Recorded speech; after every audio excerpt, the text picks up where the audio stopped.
अब तक जो कुछ चला ड्रामानुसार तो चलता था वह चला। इससे भी आगे के लिए कल्याण की भावना से, चढ़ती कला की भावना से अब आगे बढ़ो। कमज़ोरों को सदा के लिए दृढ़ संकल्प द्वारा विदाई दो, कमज़ोरियों को, और विदाई दिलाओ। तो विश्व परिवर्तन का कार्य तीव्र गति से हो जाएगा। स्पीड और स्टेज को बढ़ाओ, अर्थात हर बात को नॉलेजफुल समर्थ स्थिति द्वारा सदा सहज पास करो और सदा पास हो सको तो फाइनल स्टेज पर पास विद ऑनर हो जाएंगे। पास पास पास, समझा? ऐसी तैयारी करो। जो दूसरी सीजन में बाप दादा सबको तीव्र पुरुषार्थी के रूप में देखे। दूसरी सीजन कब शुरू होगी? तो बाबा उस वक्त क्या देखे? तीव्र पुरुषार्थी के रूप में देखे। तो दूसरी सीजन कब शुरू होगी?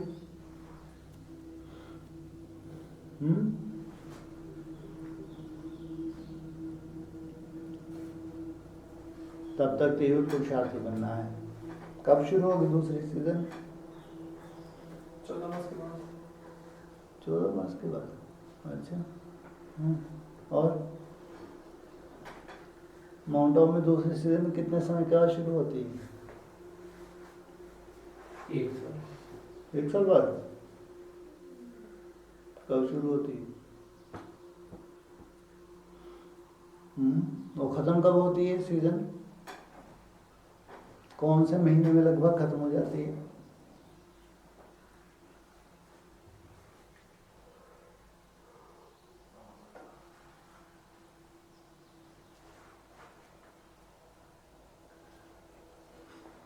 तो बाबा कह रहे हैं जो दूसरी सीजन में बाप दादा सबको तीव्र पुरुषार्थी के रूप में देखे। दूसरी सीजन लगभग 6 मास के बाद शुरू होती है। सभी आत्माएं फर्स्ट डिवीजन वाली आत्माएं हो, ऐसी महान आत्माओं का मिलन मेला मनाने आए हैं। हर ब्राह्मण बच्चा सदा ताज तिलक और तख्तधारी हो, ऐसी राज्यसभा के साथ, ऐसी राज्यसभा में बाप आए हैं। जब यहाँ राज्य अधिकारी सभा बनेगी तब वहाँ राज दरबार लगेगी।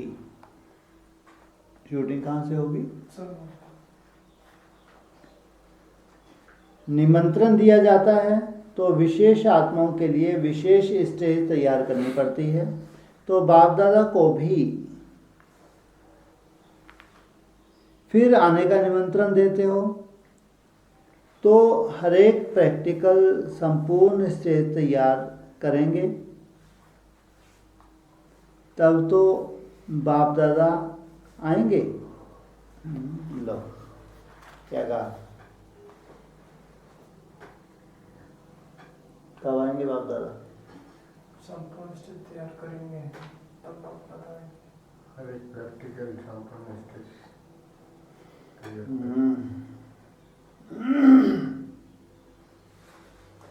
तो बाप दादा को भी फिर आने का निमंत्रण देते हो तो हर एक प्रैक्टिकल संपूर्ण स्टेज तैयार करेंगे, तब तो बाप दादा आएंगे।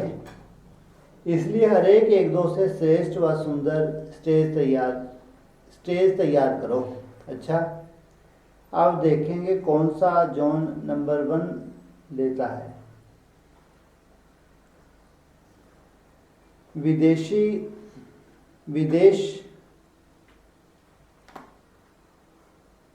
विदेश आगे जाता है व देश आगे जाता है।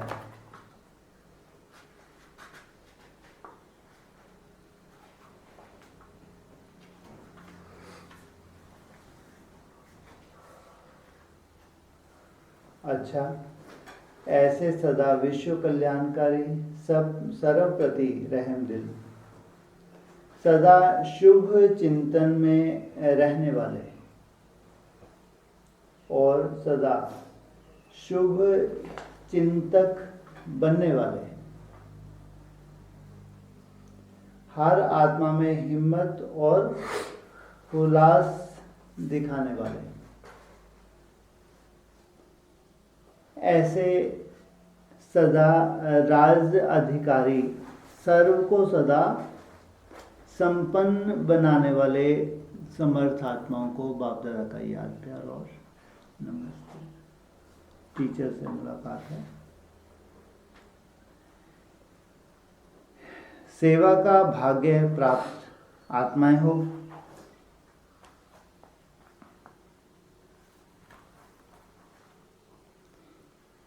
कितनी वंचित आत्माओं को बाप का परिचय दे, तृप्त आत्मा बनाने वाली हो, सेवा में विशेष रहम दिल का गुण याद रहता है।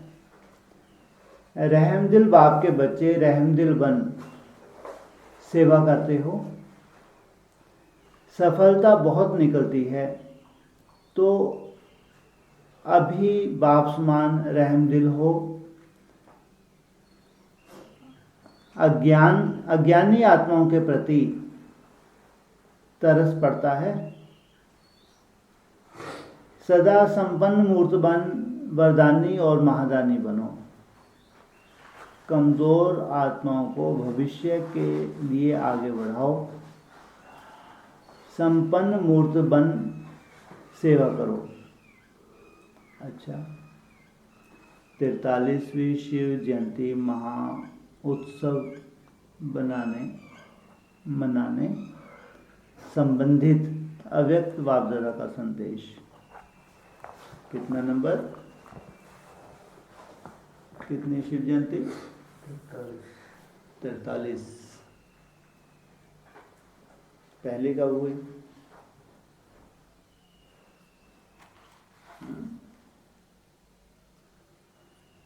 कब हुई शिव जयंती?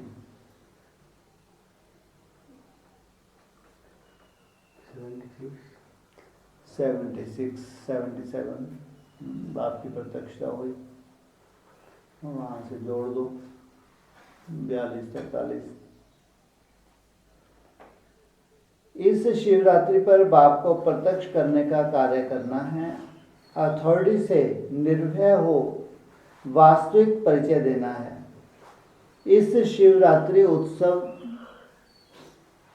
मनाने समय सब ऐसा प्रोग्राम रखें जिससे सबका अटेंशन विश्व के रचयिता तथा जिसके द्वारा पार्ट बजाया उस आदिदेव अर्थात साकार ब्रह्मा को पहचाने। यह शिवरात्रि विशेष बाप को प्रत्यक्ष करने वाली है, नवीनता वाली हो। बोलने समय यह विशेष अटेंशन रहे कि पॉइंट्स में ज़्यादा ना जावें, भाषण का लेवल ठीक रहे। पॉइंट्स में ज़्यादा आने से जो लक्ष्य होता है वह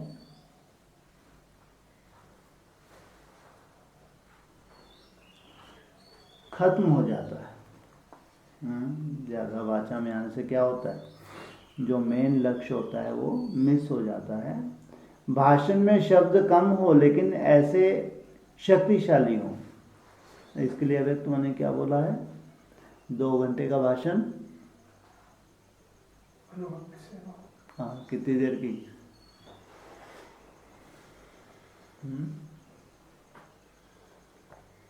अनुभव सुनाने में कितना समय लगता है? 2 मिनट अगर तुमने अपना अनुभव सुना दिया तो उनको कहाँ तक लगेगा? दिल तक लगता है, तो उससे परिवर्तन हो जाता है। 2 घंटे का भाषण भी इतना काम नहीं करेगा।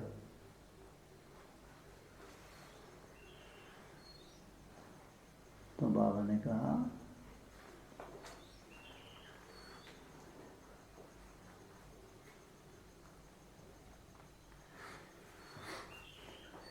भाषण में शब्द कम हो लेकिन ऐसे शक्तिशालियों जिससे बाप का परिचय और स्नेह समाया हुआ हो, जो स्नेह रूपी चुंबक आत्माओं को परमात्मा तरफ खींचे। भाषण का स्थूल रूप तो अनेक लोग जानते हैं, लेकिन हरेक के भाषण में रूहानी नशा हो, शब्दों में परमात्मा स्नेह हो, मस्तक में बाप के प्रत्यक्षता की चमक हो, तब बाप का साक्षात्कार सभी को करा सकेंगे। यह है शिवरात्रि। प्रत्यक्षता की शिवरात्रि करके दिखाओ। कैसे मनाओ ये शिवरात्रि? क्योंकि नई दुनिया आ रही है।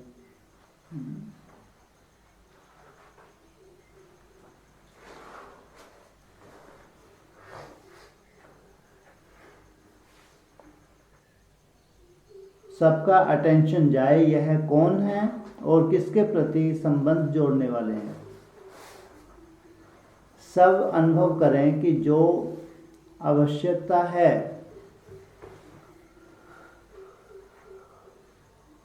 वह यहाँ से ही मिल सकती है। सब सुखों के खान की चाबी यहाँ ही मिलेगी। अच्छा, सभी शिवरात्रि पर विश्व कल्याणकारी बन सेवा में उपस्थित होने वाले होवनहार सफलता के सितारों को याद प्यार।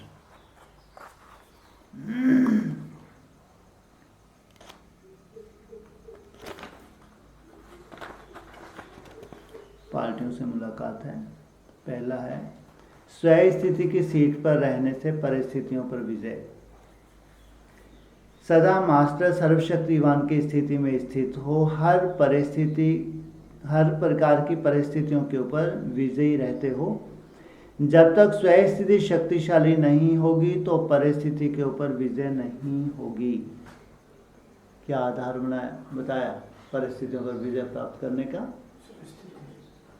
स्वयं स्थिति जितनी पावरफुल हो तो परिस्थिति गायब हो जाएगी। तो सदा रचता के ऊपर विजय होती है ना। तो सदा रचना के ऊपर विजय होती है ना। जब तक स्वयं स्थिति शक्तिशाली नहीं होगी तो परिस्थितियों के ऊपर विजय नहीं होगी। परिस्थिति प्रकृति द्वारा आती है, इसलिए परिस्थिति रचना हो गई और स्वयं स्थिति वाला रचता है, तो सदा रचना के ऊपर विजय होती है ना। अगर रचना से हार खा ले तो उसे रचता कहेंगे। तो प्रकृति द्वारा आई हुई परिस्थितियां रचता हैं, तो मास्टर रचता अर्थात मास्टर सर्वशक्तिवान कभी हार नहीं खा सकते, असंभव है। अगर अपनी सीट छोड़ते हो तो हार होती, सीट पर सेट होने से शक्ति आती, सीट छोड़ो तो शक्तिहीन। कहाँ की सीट? सीट छोड़ी आत्मा को भूले तो शक्तिहीन। तो मास्टर रचता की सीट पर सेट रहना है। सीट के आधार पर शक्तियां स्वतः ही आएंगी। शक्तियों को आवाहन नहीं करना पड़ेगा। सीट पे सेट होगे तो शक्तियां नीचे नहीं आना। नीचे है ही देह अभिमान रूपी माया की धूल। नीचे क्या है? माया की धूल। नीचे आएंगे तो धूल लग जाएगी, अर्थात अशुद्ध आत्मा शुद्ध आत्मा से अशुद्ध हो जाएंगे। बच्चा भी अगर स्थान से नीचे आ जाता तो मैला हो जाता। बच्चों के लिए भी अटेंशन रखते कि मैला ना हो जाए, तो देहभान में आना अर्थात मैला होना। आप शुद्ध आत्मा हो, शुद्ध पर अगर जरा भी मिट्टी लग जाए तो स्पष्ट दिखाई देगी।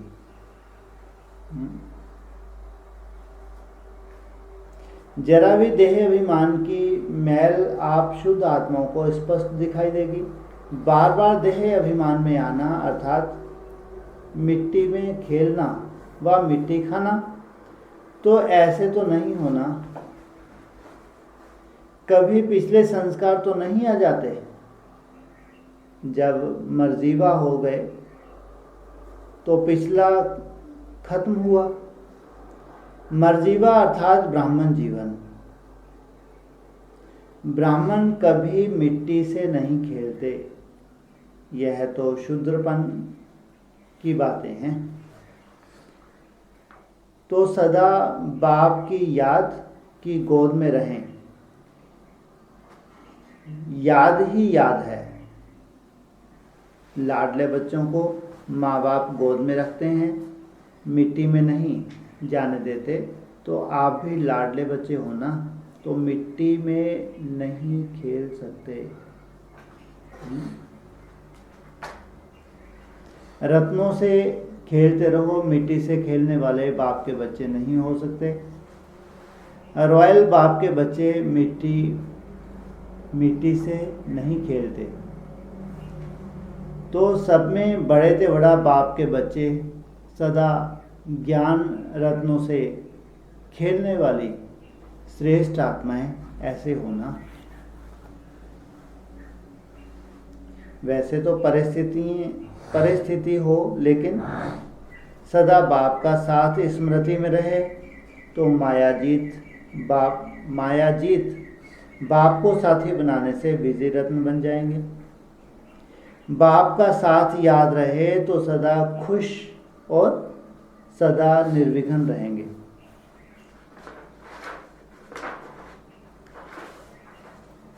एक से डबल बन गए। कौन कौन?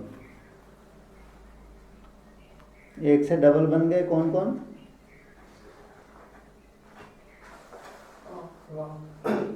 मैं और बाप।